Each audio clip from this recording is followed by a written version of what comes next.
Bonjour à toutes et à tous.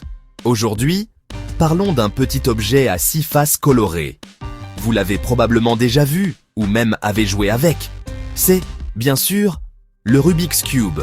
Ce casse-tête est célèbre dans le monde entier. Mais savez-vous qui l'a inventé? C'était un Hongrois nommé Ernő Rubik. Il n'était pas un fabricant de jouets, c'était un professeur d'architecture et un sculpteur. Il adorait réfléchir aux formes et aux espaces tridimensionnels. Son esprit était toujours en quête de nouvelles idées et de problèmes complexes. Il voulait créer des objets qui pourraient aider ses élèves à comprendre la géométrie de manière plus pratique et engageante. L'histoire du cube commence au printemps 1974. Ernő Rubik travaillait dans l'appartement de sa mère à Budapest, en Hongrie.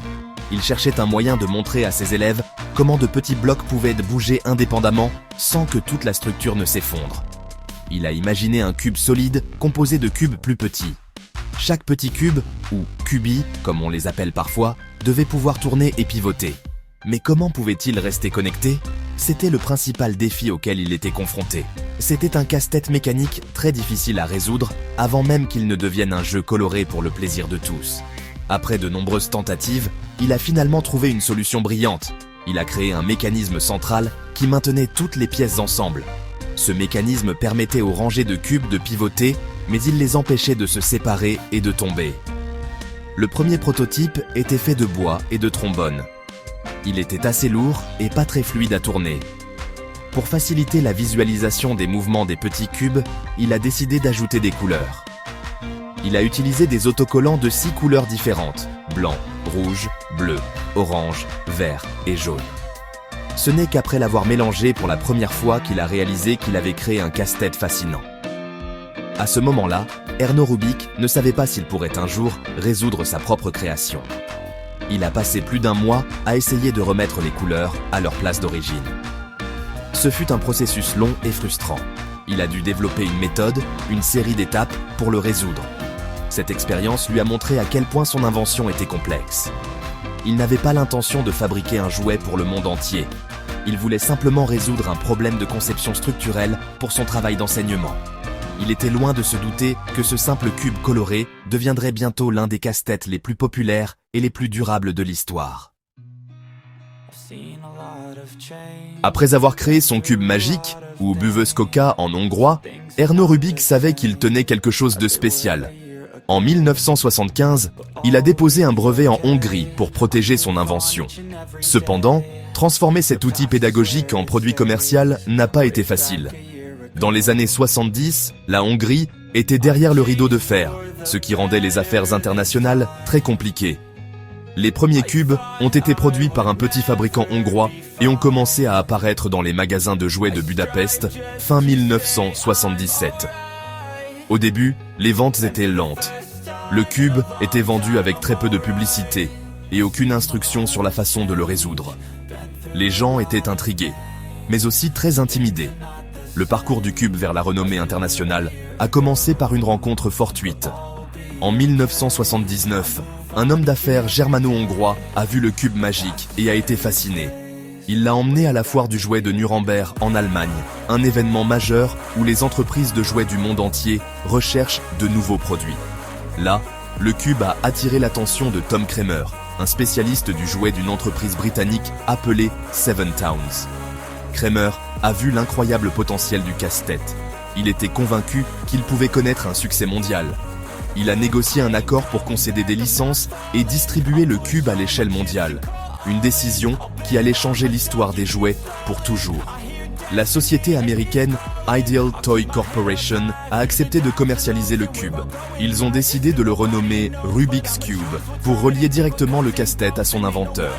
Le lancement international officiel a eu lieu en 1980 et la popularité du cube a explosé presque du jour au lendemain.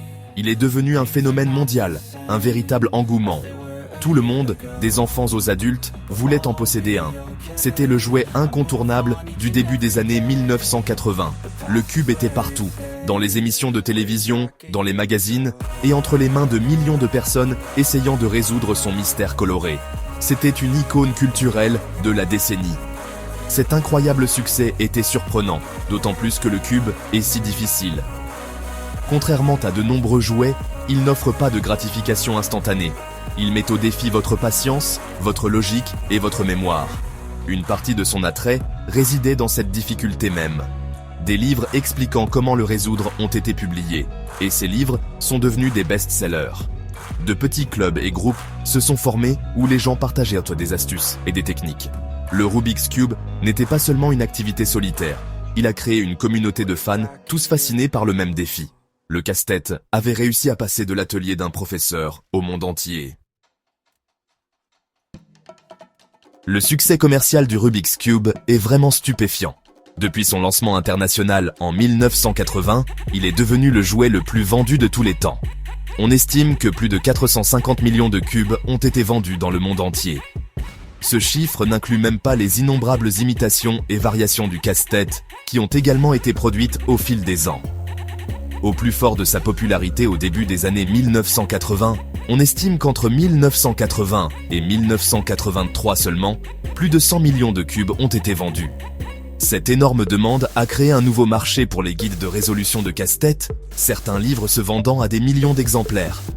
À mesure que la popularité du cube grandissait, un nouveau sport est né, le speedcubing. C'est l'activité qui consiste à résoudre le Rubik's Cube le plus rapidement possible. Le premier championnat du monde officiel de Rubik's Cube a eu lieu à Budapest en 1982. Le vainqueur, un étudiant des États-Unis nommé Min Tai, a résolu le cube en 22,95 secondes. À l'époque, cette vitesse était considérée comme presque surhumaine. Cet événement a contribué à consolider la place du cube comme bien plus qu'un simple jouet. C'était désormais une discipline compétitive sérieuse.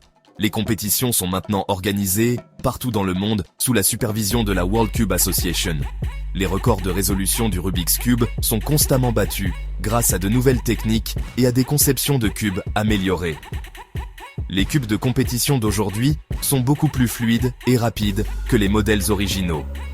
Le record du monde actuel pour une seule résolution d'un cube standard 3x3x3 est un incroyable 3,13 secondes établi par Max Park en 2023. Il existe également de nombreuses autres catégories de compétition, comme la résolution du cube d'une seule main, avec les pieds ou même les yeux bandés.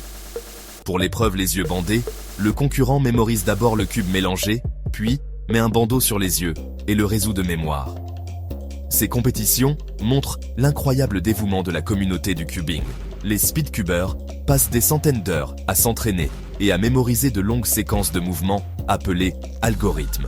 Il existe même des robots qui peuvent résoudre le cube en une fraction de seconde. Une machine l'a résolu en seulement 0,38 secondes. Ces faits et chiffres étonnants montrent que le simple cube créé par Erno Rubik a inspiré les gens à repousser les limites de la dextérité humaine, de la mémoire et de la capacité à résoudre des problèmes. Il continue de fasciner les nouvelles générations de solveurs qui cherchent toujours des moyens d'être encore plus rapides. Alors pourquoi, plus de 50 ans après sa création, le Rubik's Cube est-il toujours aussi populaire? Aujourd'hui, 10 juin 2025, et le cube se trouve toujours dans les magasins de jouets, les salles de classe et les bureaux partout. Une raison de son attrait durable est son équilibre parfait entre simplicité et complexité. Le but est facile à comprendre, faire de chaque face une seule couleur unie. Cependant, atteindre cet objectif est incroyablement difficile. Il existe plus de 43 quintillions de combinaisons possibles, c'est 43 avec 18 zéros derrière. Cet immense défi signifie que la résolution finale du cube procure au solveur un énorme sentiment d'accomplissement et de fierté.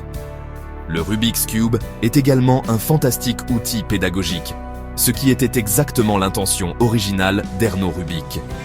Il aide à développer des compétences importantes chez les personnes de tous âges. Résoudre le cube améliore les capacités de résolution de problèmes, améliore la mémoire et enseigne la patience et la persévérance. Dans un monde rempli d'écrans numériques et de divertissements instantanés, le cube offre un autre type d'expérience. C'est un objet tangible et physique qui demande de la concentration et de l'attention. De nombreux enseignants l'utilisent dans leur classe pour enseigner des concepts liés aux mathématiques, aux algorithmes et au raisonnement spatial de manière amusante et interactive. De plus, le cube a un attrait universel qui dépasse les barrières culturelles et linguistiques. Vous n'avez pas besoin de parler une certaine langue pour comprendre le casse-tête. Son design coloré et simple est attrayant pour tout le monde, partout. Le cube connecte les gens. Que vous partagiez une méthode de résolution avec un ami, ou que vous regardiez une compétition de speedcubing en ligne, vous faites partie d'une communauté mondiale. Cette passion partagée rassemble les gens, créant des amitiés et des rivalités amicales. La communauté qui s'est développée autour du cube témoigne de son pouvoir à unir les gens grâce à un intérêt commun. En conclusion, le Rubik's Cube est bien plus qu'un simple jouet. C'est une œuvre de génie, une icône culturelle et une source de fascination sans fin.